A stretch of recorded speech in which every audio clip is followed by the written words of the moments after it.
Innal hamdalillah nahmaduhu wa nasta'inuhu wa nastaghfiruh wa na'udzu billahi min shururi anfusina wa sayyiati a'malina may yahdihillahu fala mudilla lahu wa may yudlil fala hadiya lahu wa asyhadu an la ilaha illallah wahdahu la syarika lahu wa anna muhammadan abduhu wa rasuluh alladzi la nabiyya ba'dahu amma ba'du.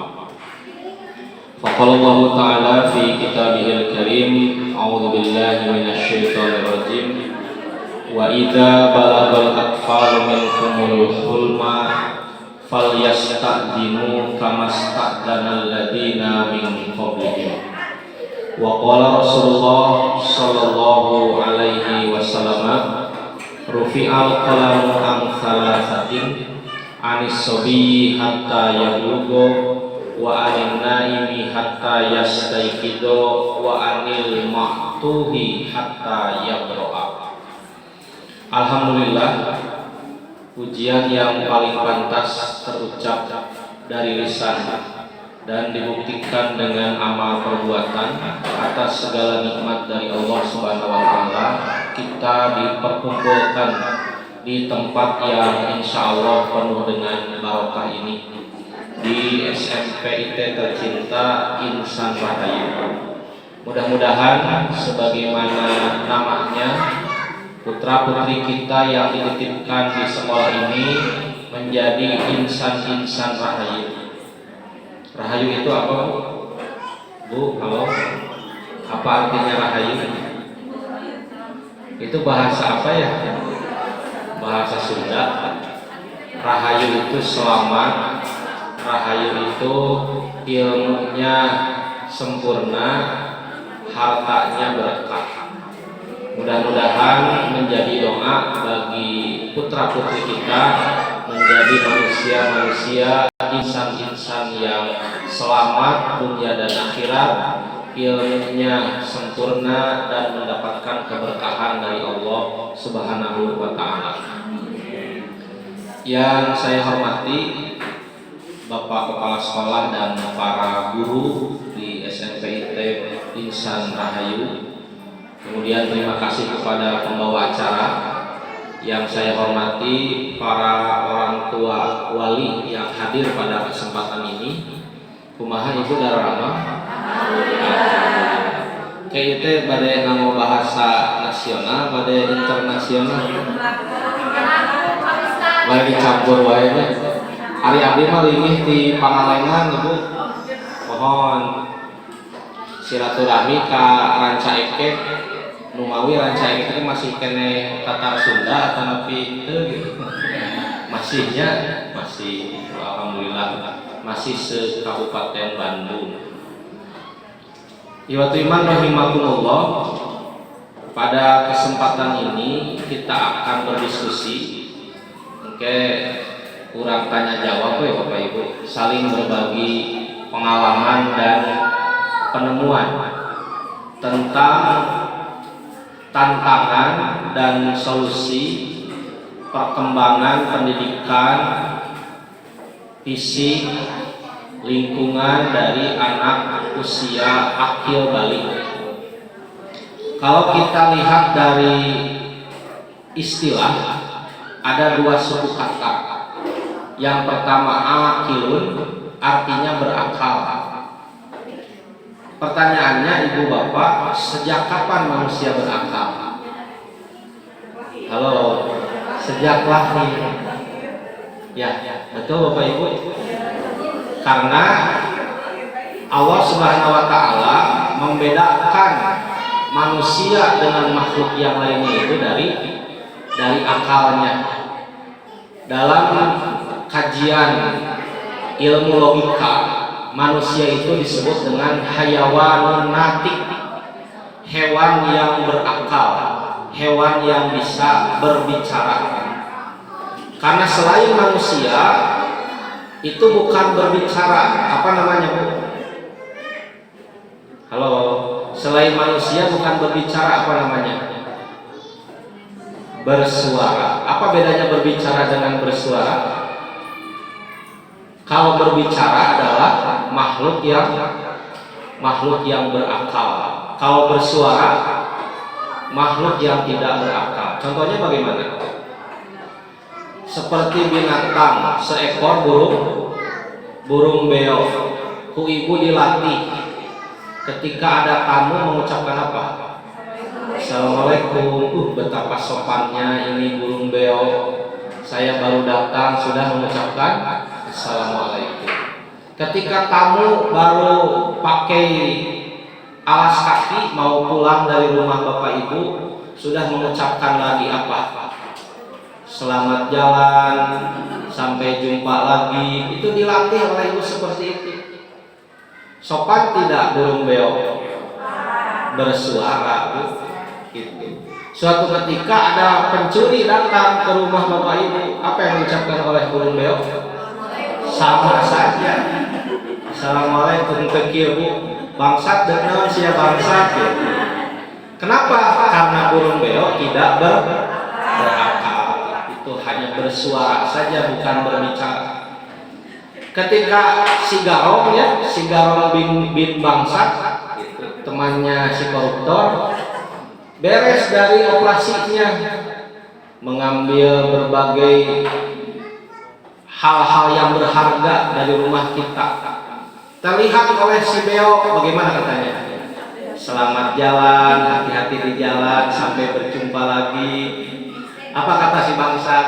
Sawang sulna, insya Allah ke abdi ka dieu deui. Sopan tidak beo itu?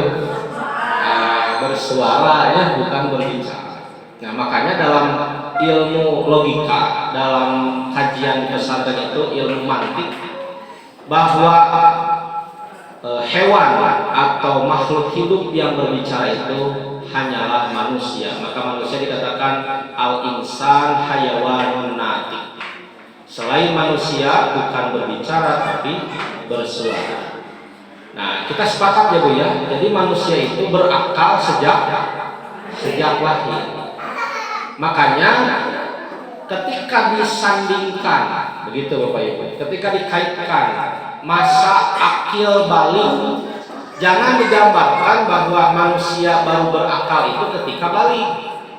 Sekali lagi Bu, ketika disandingkan istilah akil dengan istilah balik, jangan digambarkan bahwa manusia berakal baru ketika saat balik. Artinya adalah sebelum balik juga manusia sudah berakal. Hanya saja punya perkembangan yang berbeda-beda. Akal seorang bayi sama tidak dengan akal anak yang sudah masuk ke TK? Beda. Bagaimana akal seorang bayi, Bu? Kalau punya keinginan menangis sampai ibu tahu ini tangisan lapar, ini tangisan gerah, ini tangisan ingin lepas pampers, ini tangisan kehe kabapana gitu. Sampai tahu seorang ibu itu. Ketika dititipkan karamana sakedap, tiba-tiba banyak kesalahan. Iya budak diangkat kadahna pampersna dibuka nya sudah teh cenah nangis teh tundung tina peureum we. Pas ubah tina peureum teh kumaha Bu? Atuh ruamnya ketika dibuka pampersnya merah-merah. Nah, itu adalah kondisi akal seorang bayi. Naik kepada usia TK beda lagi, usia SD beda lagi. Nah, yang akan kita bahas hari ini adalah bagaimana perkembangan dan seperti apa pendidikan kita kepada seorang anak usia akil balik. Akil itu sekarang disandingkan kepada kalimat balik. Apa artinya balik? Kalau tadi kita sudah sepakat bahwa akil itu berakal. Balik itu secara bahasa artinya sampai. Kapan seorang manusia dikatakan akil balik? Sampai kepada satu tahapan. Maka kalau laki-laki dicirikan dengan adanya ihtilam, itu secara fisik. Kalau perempuan dicirikan dengan adanya haid atau menstruasi. Selain itu apa, Bu? Selain laki-laki mengalami ihtilam, mimpi basah, kemudian perempuan mengalami haid, terus apa lagi ciri dari akil balik? Jerawat termasuk? Nah, berarti kalau tidak jerawatan belum akil balik. Kumaha Nabi jerawatna seueur. Yang ketiga apa Bapak Ibu? Yang ketiga adalah ketika manusia atau orang tersebut atau anak tersebut, mohon maaf, sudah mulai tumbuh rambut kemaluannya. Rambut atau bulu? Rambut. Ya, apa bedanya berambut dan berbulu? Kalau berambut itu di manusia, kalau berbulu di hewan. Benar seperti itu, Bu? Jadi rambut di manusia itu ada beda-beda. Ini maha kuasanya Allah, Bapak Ibu, supaya kita lebih bersyukur. Kita kan makan nasi, betul? Makan daging, makan tahu, tempe dan lain sebagainya. Ngaliwat tuh, ngaliwat. Lebat karena patuangan. Menjadi vitamin bagi rambut di kepala, ya, rambut di alis, rambut di bulu mata, dan rambut-rambut yang lainnya. Ku Allah tadi diatur. Eta panjang itu kesani. Ya Bu, laras. Eta kumaha lamun sampai ka paliron. Anu kadahna vitamin kana alis, ngalih kana mastaka. Sampai ka nalika mastaka mah sesat. Panjangna alis jadi gancang. Dugikeun ka panjang nutupan soca. Eta si ibu ngajak penak sareng rencana dibuka heula. Assalamualaikum, tutupan deui. Tidak sampai seperti itu. Kenapa? Karena Allah sayang kepada kita. Betul tidak Bapak Ibu? Nah, maka di antara ciri akil balik itu adalah selain yang tadi ihtilam di laki-laki, haid di perempuan, kemudian tumbuhnya rambut kemaluan. Tapi ini kata para ulama tidak menjadi ciri yang paling menentukan, karena bisa jadi pertumbuhan itu lambat, lebih lambat atau lebih cepat. Hanya saja ada hadis yang digambarkan oleh Rasulullah SAW dalam sebuah keterangan. Orang-orang Yahudi pernah berkhianat kepada Rasulullah. Maka kata Rasul, bunuh di antara mereka orang-orang yang kemaluannya sudah tumbuh rambut, dan maafkan orang-orang yang kemaluannya belum tumbuh rambut. Harita jika disunatan deh menyebutnya, walau alam bisawab. Ini jelas menentukan ketika itu proses akil balik. 3 tahu ihtilam, haid, tumbuh rambut kemaluan. Ada lagi tuh apa? Suara, apalagi anatomi tubuh ya, baik laki-laki ataupun perempuan.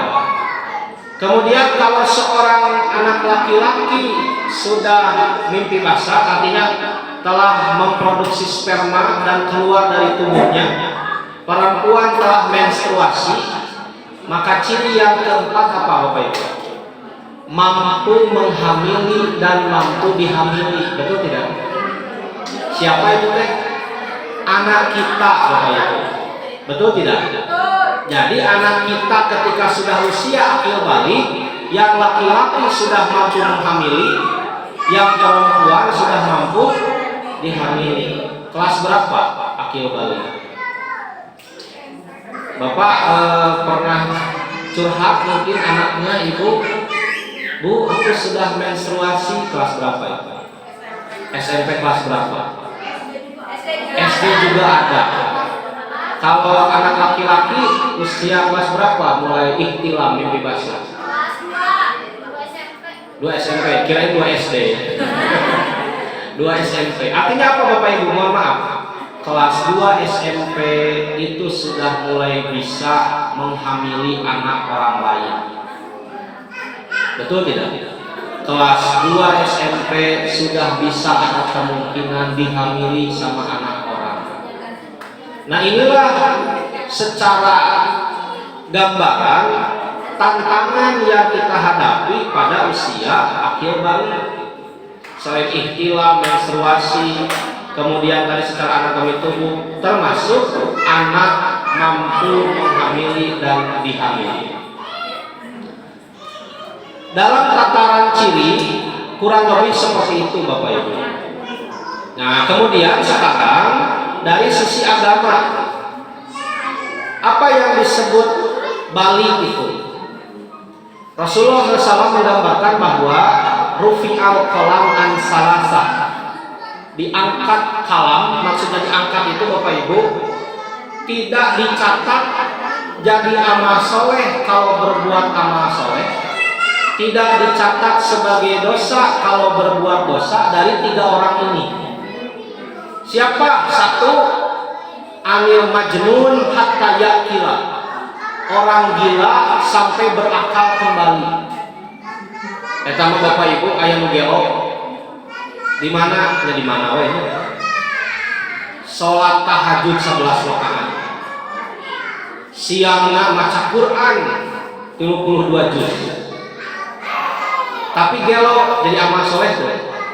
Tidak. Yang kedua apa? Wa anis sobiyyi hatta yahtalima. Seorang as-sobiyun itu anak kecil. Jadi dalam Islam itu ada beberapa tahapan. Ada as-sobiyu, ada at-tamyizu, kemudian sampai kepada akil balik, kemudian nanti dilanjutkan kepada generasi remaja dan pemuda, syubban. Nah, yang kedua yang tidak dicatat itu anak kecil sampai mengalami balik. Sebelum haid, apapun yang dilakukan oleh seorang manusia, dosa yang dia lakukan tidak menjadi dosa baginya. Amal soleh yang dia kerjakan tidak menjadi amal soleh baginya. Kenapa? Rufi'al qalam, catatan masih belum berlaku bagi anak tersebut. Yang ketiga apa Bapak Ibu? Yang ketiga apa? Wa anil naimi hatta yastaiqido, orang yang tidur sampai bangun dari tidurnya. Eta cenah si bapak tara-tara dugah wengi, subhanallah, sangat terharu dengan si bapak keur ngadeg lueureun sajadah. Masya Allah, pasti tinggal peureum. Apakah menjadi amal soleh? Oh, si ngoreng ngalilur tahajud, senes tahajudnya. Nah, maka dari 3 orang ini, yang tidur sampai bangun, anak kecil sampai balik, kemudian yang gila sampai berakal kembali. Apa hikmah yang kita bisa ambil Bapak Ibu? Ketika anak sebelum akil balik, kesalahan apapun tidak dicatat, amal apapun tidak menjadi amal soleh. Tapi setelah anak laki-laki itu mimpi basah, setelah anak perempuan itu haid menstruasi, maka setiap amalnya dicatat oleh Allah Subhanahu wa taala. Artinya anak kita itu menjadi manusia normal, menjadi manusia dewasa. Seperti siapa? Seperti kita. Bukan anak kecil lagi, bukan as-sobiyu lagi, tapi telah menjadi akil balik. Kira-kira Bapak Ibu kalau menghadapi, kalau ngajak ngobrol, berinteraksi dengan seorang manusia yang sudah dewasa, manusia yang normal, harus dengan cara yang seperti apa? Bisa tidak menghadapi orang dewasa dengan cara anak-anak? Tidak bisa. Atau sebaliknya, menghadapi anak-anak dengan cara orang dewasa? Tidak, harus sesuai. Maka artinya ketika dulu sebelum akil balik kita perlakukan anak kita sebagai anak-anak layaknya anak-anak, maka ketika setelah akil balik apa yang harus kita lakukan? Memperlakukannya seperti kita memperlakukan sesama manusia, dengan cara dewasa, dengan cara manusia normal. Contoh, ketika anak berinteraksi di rumah lalu melakukan kesalahan, Kata ibu apa? Aduh, kumaha salira teh apantos ageng. Nah, kita mengingatkan bahwa anak sudah besar. 5 menit kemudian anak kita punya keinginan, mah hoyong itu nu dina TV kabita-bita can gaduh ti kapungkur tong hoyong nu kitu alit keneh. Tadi bilang sudah besar, barusan bilang lagi masih. Jadi anaknya sudah besar masih kecil. Tergantung postur tubuh. Nah, disinilah Bapak Ibu pentingnya kita memperlakukan anak sesuai dengan usianya. Makanya Allah Subhanahu wa taala menjadikan batas pertumbuhan seorang manusia itu, ada istilah balik, sebagai sebuah sinyal bahwa manusia itu memiliki fase-fase pendidikan yang berbeda-beda.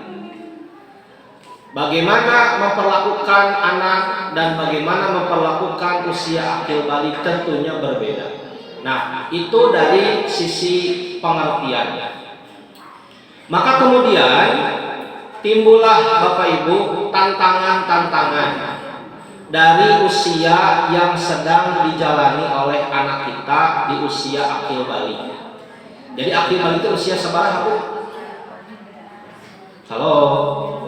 Sabarahannya 9 tahun, 12 tahun, sebenarnya 15, kelas seberapa teh? Kelas 9 gitu. Nah, memang itu para ulama Bapak Ibu berbeda pendapat. Akil balik teh seberapa tahun? Akhirnya batasnya mana? Nu tadi we. Lamun pamagat atos mimpi basah akil balik. Perempuan sudah menstruasi akil balik. Tadi saur ibu ayah budak SD neme kelas genep atos menstruasi tos head, berarti terus akil balik dan sudah. Artinya kepada anak yang seperti itu harus bagaimana kita menghadapinya? Apakah bisa disamakan dengan anak-anak? Sudah tidak bisa. Itu Bapak Ibu. Nah, itulah perkembangan hari ini. Sudah tidak ada patokan yang lebih khusus lagi karena makanan, kemudian pergaulan, ya itu berpengaruh. Kalau dulu masih bisa dipatok, seperti Rasulullah, kalau ke anak yang usianya 13 tahun itu tidak diizinkan untuk ikut perang. Tapi kalau anak sudah usia 15 tahun diizinkan perang. Kenapa? Karena dominan di zaman Rasulullah yang akil balik itu usia 15. Apa saja tantangannya Bapak Ibu dalam usia akil balik tadi? Dalam usia sudah mengalami pubertas, sudah mengalami perubahan fisik, dalam usia akhir SMP kalau digambarkan, atau bisa jadi dari awal SMP kalau tadi baliknya lebih cepat. Yang pertama tantangannya adalah perkembangan peradaban society. Kita mengenal ada apa Bu? Revolusi industri 1.0, 2.0, itu seberapa kosong Bu? Persif. Revolusi industri sekarang sudah berapa titik kosong? Jepang mengumumkan bahwa hari ini kita menyongsong revolusi industri 5.0. Apa bedanya Bu? 1.0, 2.0, 3.0, 4.0, 5.0. Nanti kaitannya dengan anak kita harus dibagaimanakan. Kita terjawab Bapak Ibu, aduh cenah abdi lieur kumurang kali naon kana HP wae. Leres Bu? Nah, mungkin tidak di era sekarang menjauhkan anak dari HP. Ari urang teh hirup teh di titik kosong kasabriji. Gitu. Jadi jangan sampai seperti lagu cinta bertepuk sebelah tangan. Hana surat hapot-hapotan ngadidik murang kali dengan pola A, padahal kondisi anak sudah ada di kondisi B. Kita berjuang dengan pola C, padahal anak anak sudah dalam zaman yang ada di zamannya D umpamanya. Revolusi industri 1.0 diantaranya dicirikan dengan adanya mesin uap, kapal layar. 2.0 adanya revolusi teknologi, tenaga listrik, transportasi mobil dan lain sebagainya. 3.0 dengan adanya komputer, ya, dicirikan dengan adanya komputer. Hari ini 4.0, apa cirinya Bapak Ibu 4.0? Iya betul, apa? Internet. Seolah-olah dunia menjadi dekat, ya, betul tidak? Dengan sekali klik, ibu bisa loncat ke Amerika. Dengan sekali buka, bapak bisa tahu di mana dan seperti apa kondisi keluarga yang sedang ibadah haji di kabupaten di Mekah. Di Mekah. Itulah era 4.0 diantaranya. Maka apa yang disebut 5.0 yang digaungkan oleh Jepang diantaranya? Maka 5.0 itu Bapak Ibu adalah pendayagunaan antara manusia, data, dan teknologi. Jadi dikembalikan lagi gitu posisi kita sebagai manusia. Bu, ya sambil ngadep. Ya, abdi teh sanes penek Bu kirang jangkung. Oh. Kalau di posisi sekarang, ya, dengan posisi 4.0 menuju 5.0, teknologi, komputer, internet, itu kan cirinya. Terus kita mau menjauhkan anak dari HP mungkin tidak mungkin. Betul tidak Bu? Ya. Sampai kan sakapung mah jadi andalan ya Bu. Di beberapa sekolah itu. Ke upami tas uli, japri bundanya. Neng di mana kene? Itu di antara contoh penggunaan. Tugas dari guru, anak-anak cari data tentang ini situsnya, begini cara bikinnya, makalahnya tentang ini. Ternyata tidak bisa dipisahkan. Lalu bagaimana Bapak Ibu? Itu tantangan yang pertama tentang kemajuan teknologi. Kita bahas dulu tantangannya, nanti kita bahas solusinya. Kemudian yang kedua, tantangan di usia akil balik itu adalah pencarian jati diri. Kenapa Bapak Ibu? Mangga wilujeng mawas makalahna kalau oleh-oleh kesawiyas Bu. Kumargi antawis 5 sampai 6 halaman.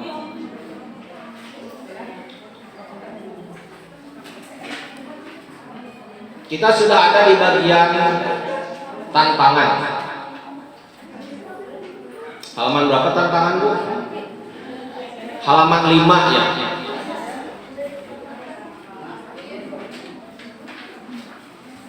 Semuanya ada 6, ada 5 Bu. Nah, tantangan ada di halaman 5 Bu. Kalau halaman 5 berarti cepat beres atau masih lama beres? Cepat beres. Nah, tanya Bu, nah atau beres ya. Terus halaman 5. Nah, poin 1, poin 2 kita bahas ringkas barusan. Poin 3 Bu, pencarian jati diri. Maksudnya apa? Jadi gini Bu, para ahli menggambarkan bahwa usia akil balik itu kan tadi ya, tubuh sudah mulai berubah, betul ya? Maka emosi berubah tidak? Berubah sama. Pak, air yang disebut mimpi basah itu mimpi naon? Ngojay. Mimpi apa Bu? Mimpi basah teh? Bu, halo. Mimpi basah teh mimpi naon? Mimpi ngojay. Mimpi jima, betul tidak? Ya, mimpi berhubungan suami istri. Artinya berpengaruh pada emosi tidak? Berpengaruh.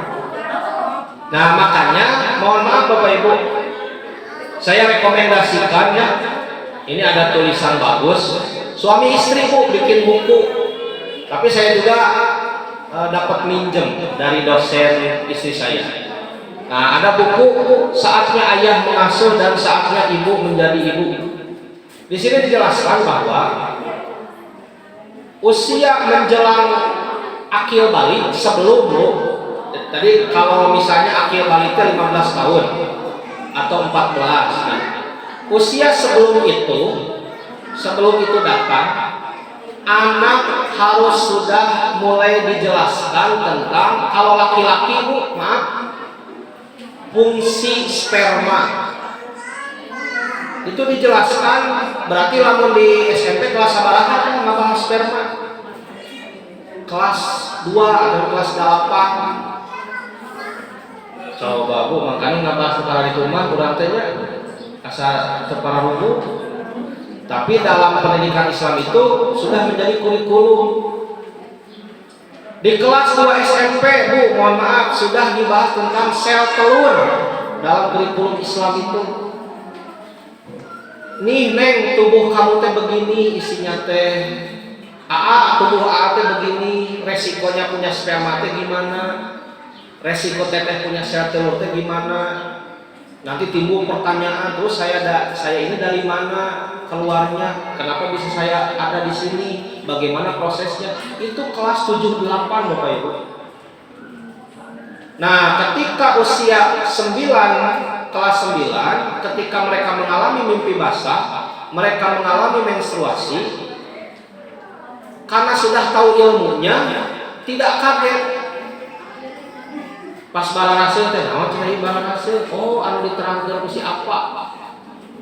Ketika keluar menstruasi, oh itu anu diterangkeun ku emak.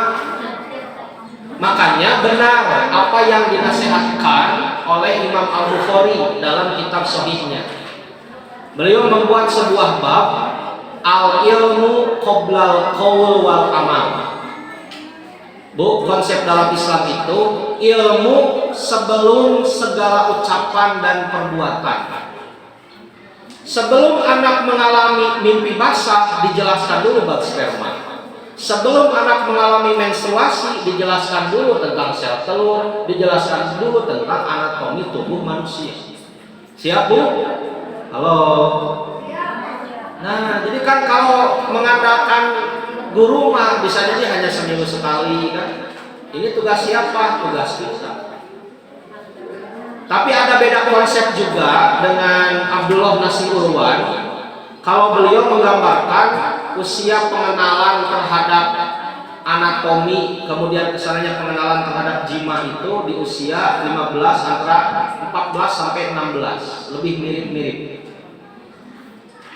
Jadi Bapak Ibu, sebelum anak ihtilam dan haid dikenalkan sebelum kejadian itu. Nah, kita terus kajian tenang ya murang kali teh mimpi basah dan haid. Apalagi kurikulumnya tentang hubungan suami istri. Jadi dunia tentang pernikahan, dunia tentang perkawinan itu dijelaskan di usia SMP akhir dan awal SMA. Maka ketika anak di usia SMP dan SMA itu sudah mengenal Allah cenah moal bahaya itu, justru ibu punten, kalau tidak dari kita, dari mana mereka akan mendapat? Cari sendiri, tisaha Mbah Google, YouTube, Mang Twitter, Nyi Facebook. Kalau sudah cari sendiri bagaimana? Rusak matanya, error otaknya, bahkan tubuhnya bisa rusak Bapak Ibu. Kenapa? Karena pendidikan seksualitas mereka dapatkan dari luar. Maka Bapak Ibu, nalika murang kali tos ngawitan berkembang secara fisik terkedah luas, siapkan kurikulum bade ngobrol naon ka murang kali. Sedangkan lakinya punya di keluarga pembinaan seperti ini.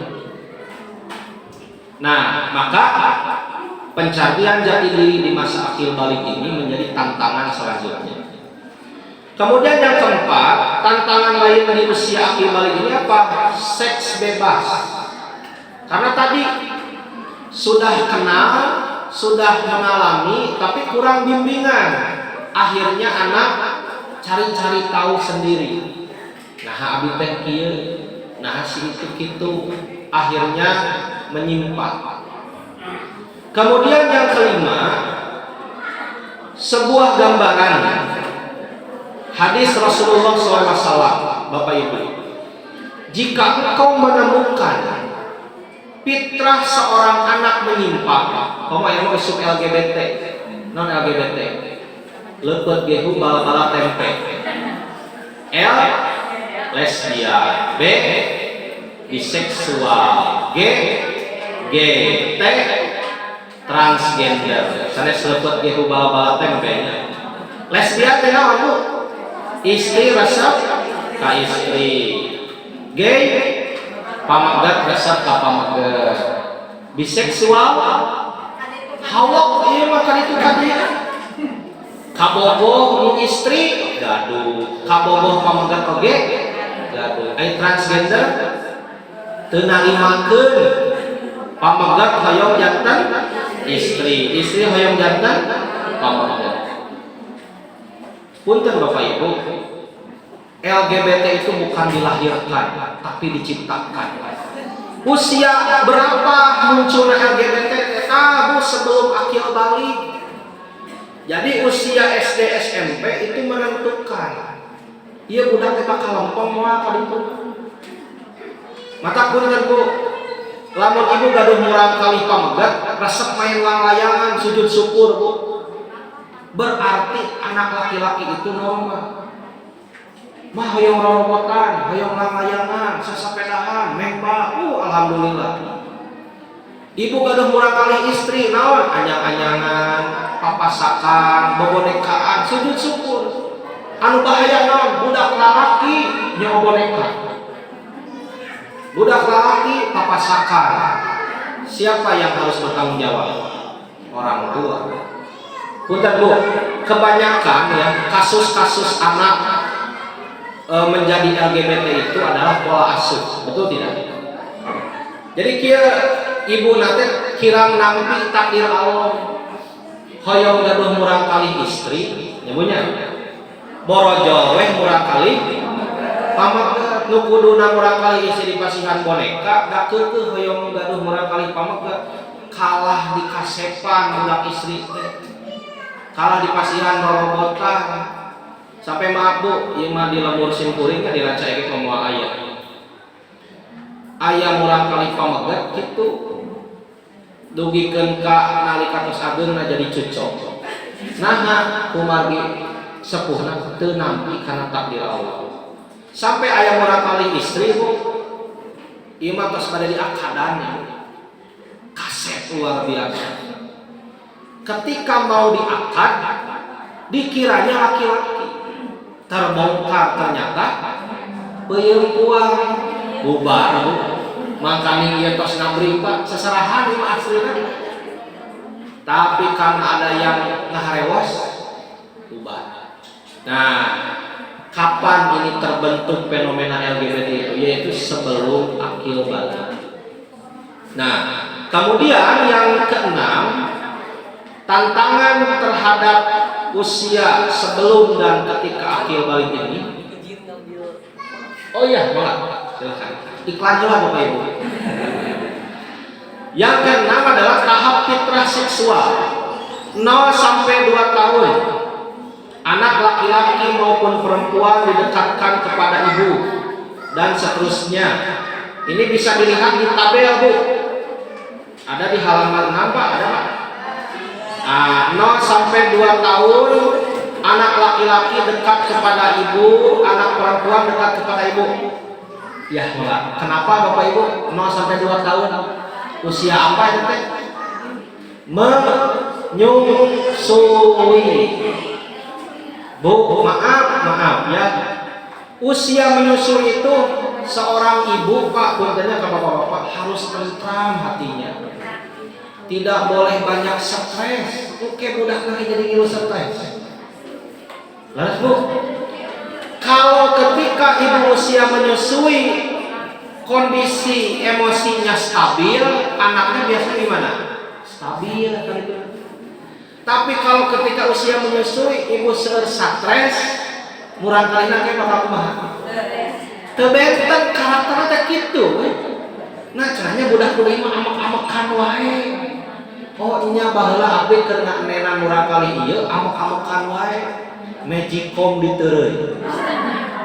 Nya, kenteng disiksikan. Gitu Bu, kaca dipeupesan. Nah, karena ada masalah tidak mampu untuk menghadapi. Akhirnya berpengaruh. Mata saya nyebutnya sepuh orang mah bagaimana Bapak Ibu?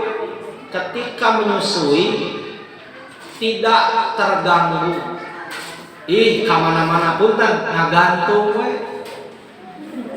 Ngapak teh etanya sakapun masuk guraha gorengnya gimana wae. Dina angkot jadi isin bapaknya banyak. Aduh. Ari ditinggal dosa. Teu ditinggal payuneun cenah Bu. Pajarkeun rezeki anak soleh. Nya ulah banyak ulah harus menundukkan pandangan. Nah, tinggal begini mohon maaf Bapak Ibu. Itu harus memang seperti itu. Anak ketika menyusui jangan dilepas. Apapun kondisinya, sampai anak sendiri yang melepas. Karena itu hak selama 2 tahun. Tinggal ya, bagaimana kita menjaga aurat kita. Kewajiban menjaga aurat ibu dengan anaknya siapa? Ayahnya. Bagaimana ayahnya menutupi aurat sang ibu. Kemudian ibu itu sendiri selama 2 tahun menyusui menjaga auratnya dalam proses menyusui. 3-6 anak laki-laki dekat dengan ayah dan ibu. Demikian juga anak perempuan dekat dengan ayah dan ibu. Kenapa Bapak Ibu? 3-6. Usia kelas berapa? Tahun ya dan TK. Kenapa? Karena di usia ini Bapak Ibu, usia di mana anak itu dalam kondisi otak yang brilian. Apa saja yang diucapkan, apa saja yang dicontohkan itu akan nempel pada pikiran mereka.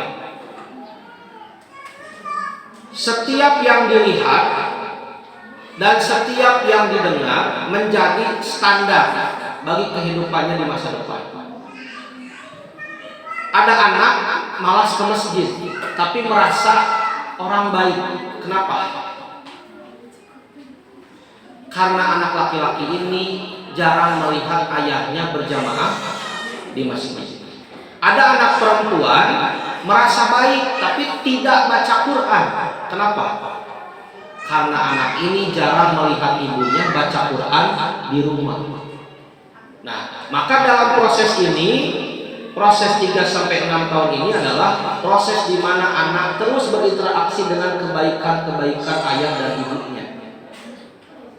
Jadi sing apik nyarios, sing apik ningalikeun paripola urang payunan urang kali.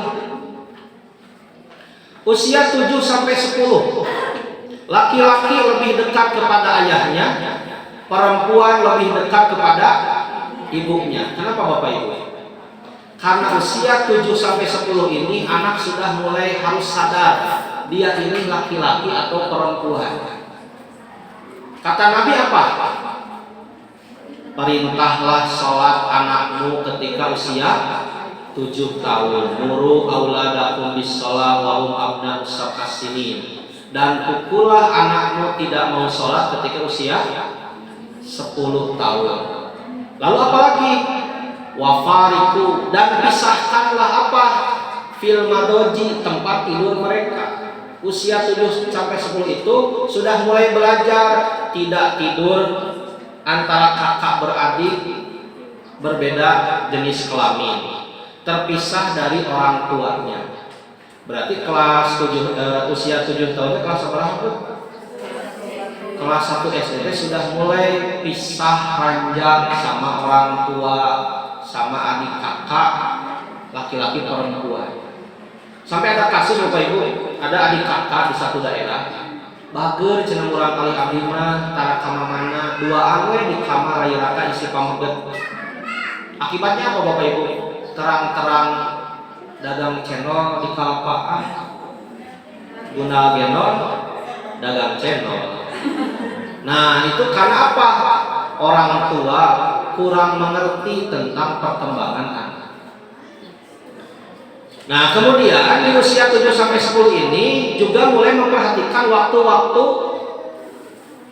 aurat. Dalam Al-Quran ada 3 waktu aurat Bapak Ibu. Kapan saja? 1, sebelum adzan subuh. Anak tidak boleh masuk kamar ibu bapak sebelum adzan subuh kecuali dengan izin. 2, sesudah adzan duhur. Kenapa sesudah adzan duhur? Karena biasanya orang itu sesudah duhur itu apa? Ganti baju kerja diganti baju santai atau baju kerja selanjutnya. Sebelum subuh, ba'da zuhur, lalu apa lagi? Ba'da isya. Kenapa ba'da isya? Suami istri melaksanakan kewajiban. Bu, ayeuna kieu Bu, andaikan nauzubillahnya Bapak Ibu, anak masuk kamar Bapak Ibu, hilap dari kunci, Bapak Ibu keur berjuang, karekam ku socakna, lebet kana mastakana, bade dipupus kunaon? Kutip moal tiasa. Bade kunaon dipupusna? Kupong hapus. Moal tiasa. Nah, disinilah pentingnya ketelitian dan keapikan. Hese Bu, terus moal tiasa dihapus. Napa we di mastakana? Makanya ada disebut 3 waktu aurat. Anak masuk ke kamar Bapak Ibu ba'da isya, ba'da zuhur, sebelum subuh harus minta izin. Ketuk pintu, nanya dulu bolehkah saya masuk. Saran punten Bapak Ibu, usia 7-10 mohon maaf, usahakan ibu jangan dibiasakan keluar dari jamban setengah dada. Bapak kadu kadieu teu naon-naon. Nah itu akan kereka kongbu puntennya. Zaman aya nama jurigna tos di mana-mana. Mulai dari jurig pangjurigna tepikeun ka jurig anu di pelosok-pelosok negeri. Nah, sampai usia 7-10 ini anak dikenalkan anatomi tubuhnya sebelum mencapai akil balik itu. Mana bagian tubuh yang tidak boleh disentuh? Adik, kakak, aa, teteh, salira anjeun utang yang dicabak teh iya. Walaupun oleh guru, betul Bapak Ibu? Ya itu harus ditekankan. Sudah cukup ya Bu ya, berita yang bertubi-tubi, betul tidak? Tentang guru ini dalam kasus pencabulan. Nah maka itu dikenalkan. Terakhir Bapak Ibu karena sudah ada kode dari MC, yaitu usia 11-14. Nah ini mah laki-laki dekat kepada ibu, perempuan dekat kepada ayah, silang. Ya usia SMP mah silang Bu, si teteh catat ke bapak, si aa catat ke ibu. Nah karena tadi sudah mulai jatuh cintrong, maka anak laki-laki kenapa harus dekat sama ibu pas jatuh cinta? Supaya menghargai perasaan perempuan. Anak perempuan kenapa dekat sama ayah ketika mulai jatuh cinta? Supaya ayah adalah cinta pertamanya. Abdi engke lamun gaduh caroge hoyong soleh cigah abi, cigah si bapak, cigah si abah gitu. Nah, itulah tantangan-tantangan yang hadir untuk anak-anak kita di usia menjelang akil balik dan ketika akil balik. Kemudian di sini kami menyebutkan ada 4 solusi di antaranya. Maka ke Bapak Ibu tiasa diawas di makalah halaman terakhir. Anu sarajengna dan selanjutnya saya kembalikan kepada sang penguasa acara, penguasa alam semesta Allah Subhanahu wa taala, sang penguasa acara Bapak kita yang ganteng ini yang hadir di kesempatan kita untuk kemudian kita berdiskusi. Silahkan kalau ada temuan, maaf yang saya temukan begini bukan begitu, silahkan. Itu kita bisa diskusikan. Kemudian ada pertanyaan, kalau bisa saya jawab, kalau tidak bisa akan dijawab oleh pembawa acara. Demikian aku qouli hada wastaghfirullah li wa lakum. Wassalamualaikum warahmatullahi wabarakatuh.